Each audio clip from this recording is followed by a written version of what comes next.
Olá, sou Catarine Pederiva e este é o projeto Vida e Obra de Cláudia Xavier. Tio Natal, tia Reni, posso dizer com afirmação que vocês são baluartes do MTG do Mato Grosso do Sul.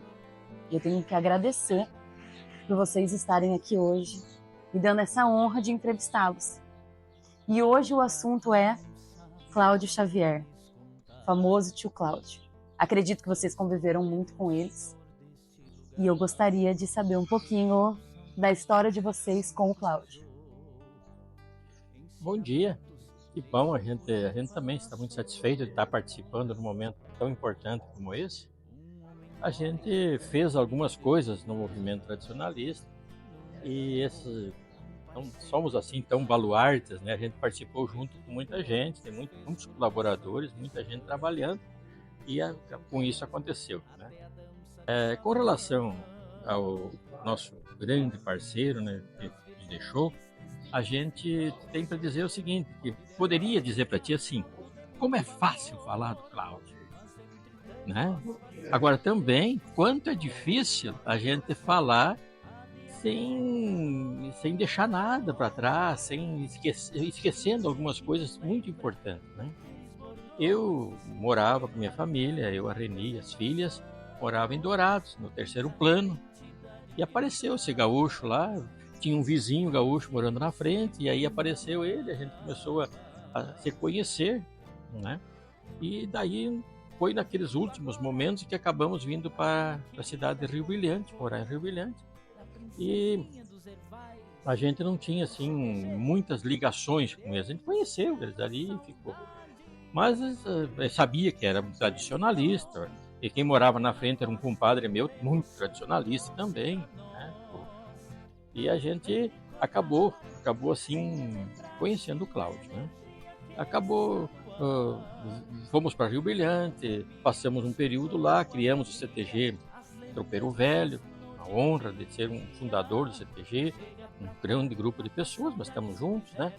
E chegou um momento que a gente tinha o CTG como um ponto de encontro e coisa, mas a tradição estava difícil da gente mexer. Até chegamos a procurar em Dourados, no CTG Querência do Sul, e encontramos lá um dos fundadores do CTG também, lá, e a gente foi vendo que realmente as tradições estavam difíceis de chegar. Encontramos o Cláudio e começamos a mexer com ele. Eu não sei se alguém já falou, mas o Cláudio, quando começou a movimentar a parte da tradição gaúcha, ele era funcionário de uma empresa de fabricante de óleo de soja, uma grande empresa em Dourados. E eles formaram dentro da empresa um grupo de cinco casais que eram tradicionalistas, ou se tornaram tradicionalistas e faziam danças tradicionais. Como é que a gente chama? Quando elas são danças... Folclore, mas... como é que é? Não, as danças dele lá eram danças tradicionais. Perdi a palavra. Mas eles faziam como espetáculo. Ele, a tia Mosa, e tinha os outros casais e coisas, faziam estilizadas. Desculpa, achei a palavra. Estilizadas. E eles faziam. E numa conversa daquelas, a empresa patrocinou um conjunto para nós em Rio Brilhante.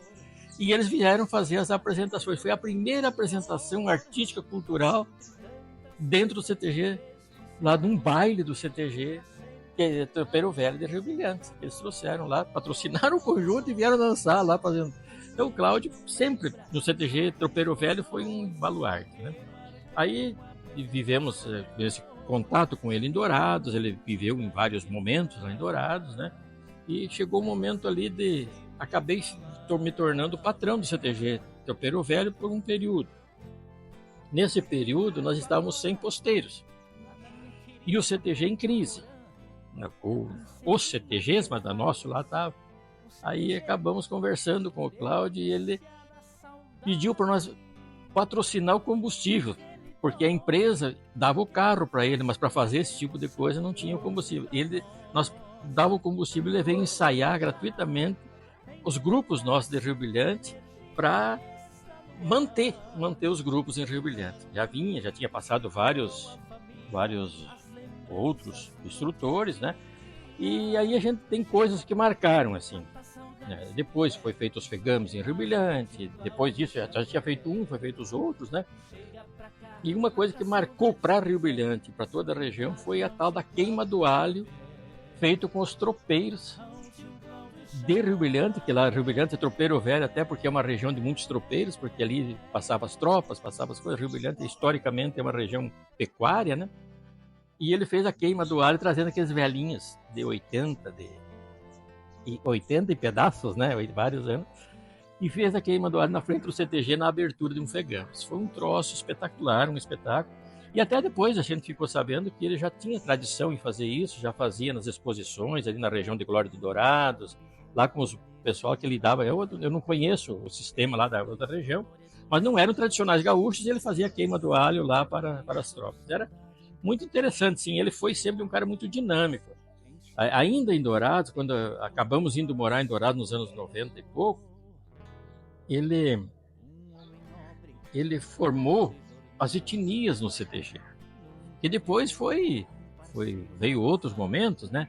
Mas minhas filhas dançaram as primeiras danças lá na etnia alemã, né? Nós italianas, velho, mas acabaram dançando lá na etnia alemã.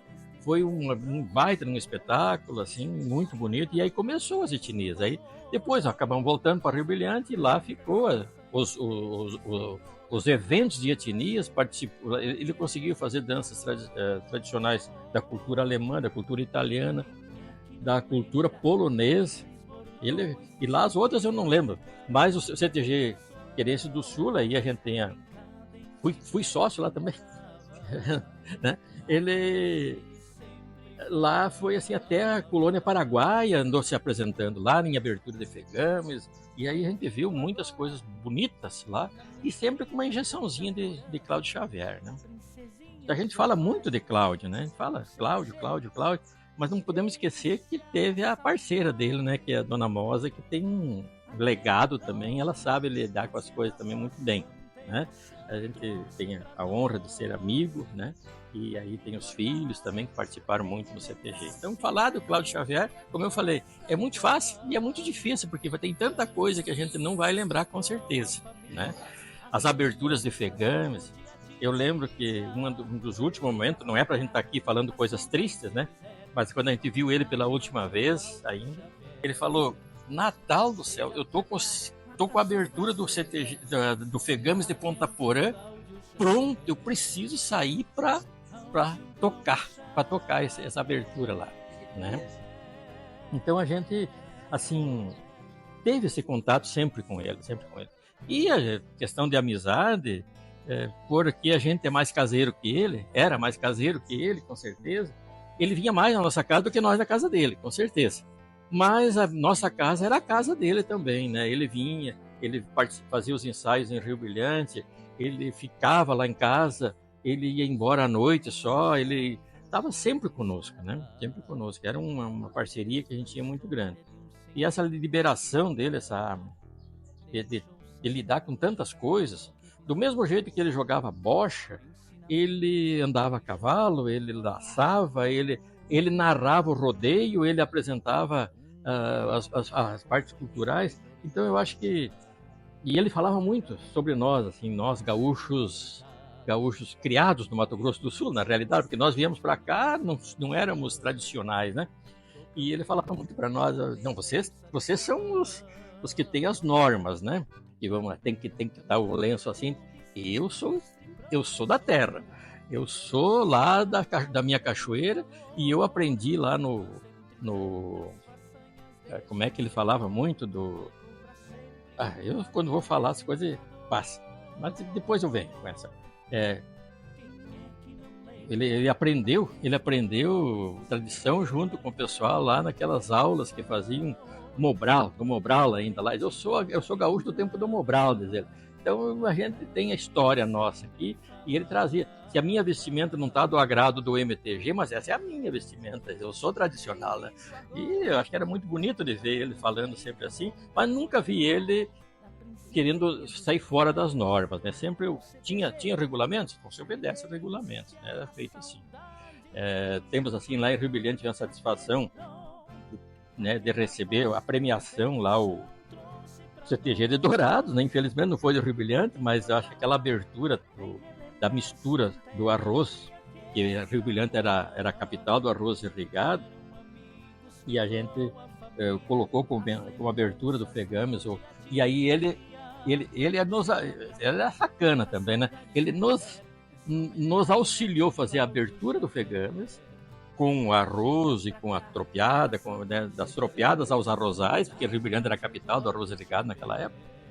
E do mesmo jeito, ele foi lá em Dourados e preparou a dança de abertura do grupo adulto com os arrozais também.